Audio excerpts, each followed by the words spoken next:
May naghahanap sa akin? Sino? Gina Rodriguez? O sige, bababa na lang ako. Parang sumugod pa dito yung Gina na yan, ah. Saan talaga makausap si Robert? Uutokan mo pa yung plano ko, ah.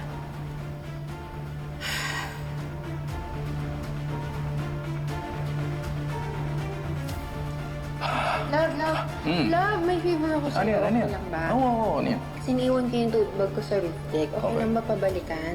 Oo. Eh, kasi si nanay nasa baba, dadaanan ko lang siya. Mabilis lang yan, ha? O sige, kasi mo samahan kita. Ay, hindi na. Ako na lang.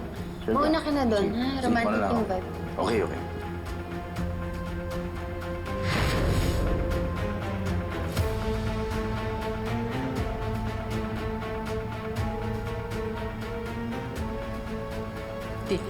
Dili.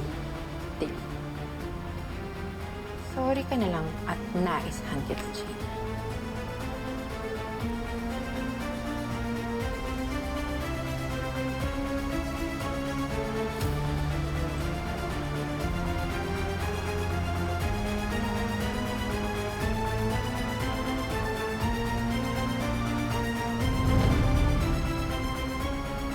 Ito ang main event na dapat abangan. Diyos ko, maraming salamat po. Pinakinggan niyo po talaga ang dasal ko. Imbitasyon galing kay Robert Marcelo. Sigurado ka? Imbitasyon nga to. May sulat at pirmado pa ni Roberto. Iniimbitahan nila tayo na umattend doon sa anniversary party ng supermarket nila? Ibig sabihin, pinatatawad ka na ni Robert. Kumbaga sa teleserye, ito ang finale plot twist na hinanda ko para sa'yo, Gina. Malamang nakausap na siya ni Gina na ipiliwanag na nila ni Gerald ang lahat sa kanya. So us? Mabubuhay tayo ng hindi na sa takot? May pangamba? Makakakilos na tayo ng malaya? Di ba?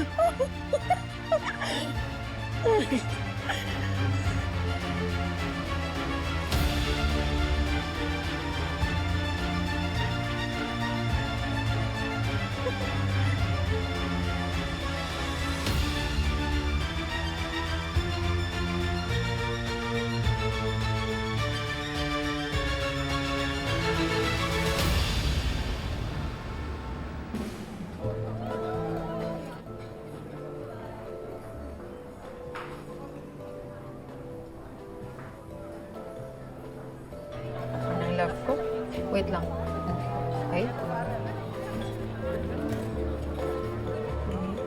Okay na? Ano ba? Ready ka na? Yeah. Wait lang.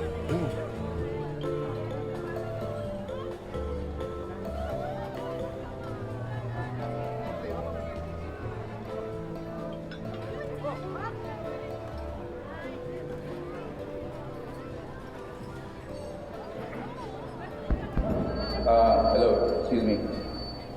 May I have your attention? Ladies and gentlemen, tonight I would like to limit my speech with two announcements. First, I am officially stepping down as president of Rodriguez Supermarket.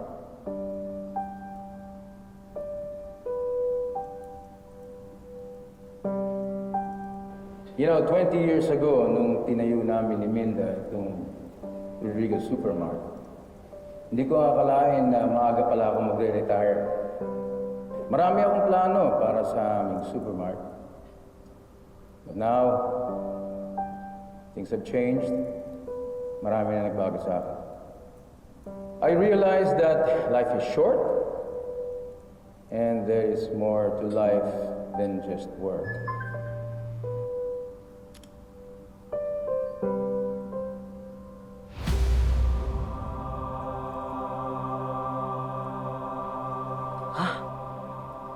At pupunta sila nanay-tatay dito.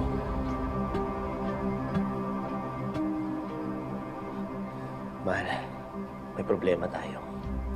Bakit ano?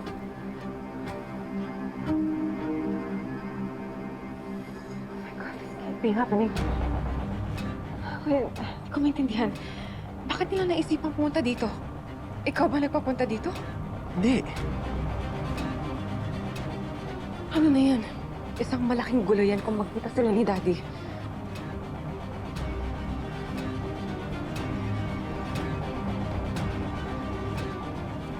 Teka lang.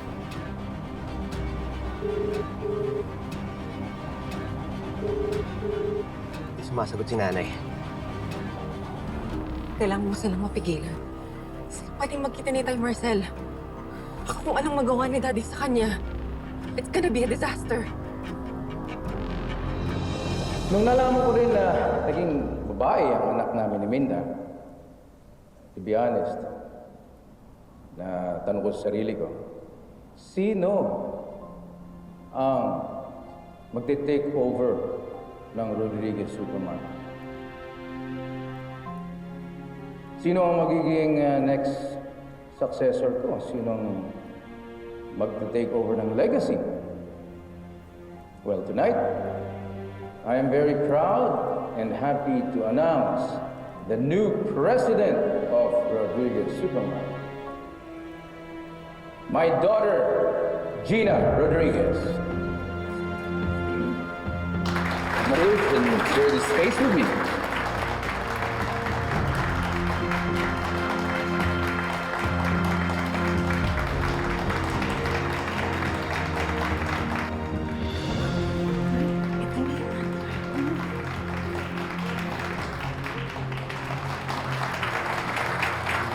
Dad, may kailangan kang malaman. Ano?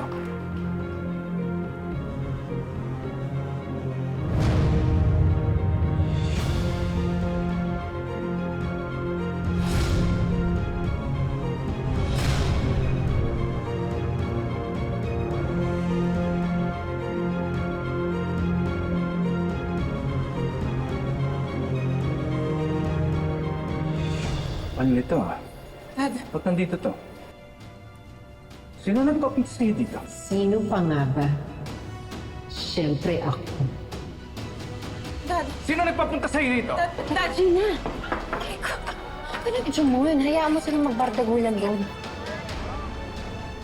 Wait lang! Anong ginagawa mo rito? Ha? Sino ang nagpapunta sa'yo dito?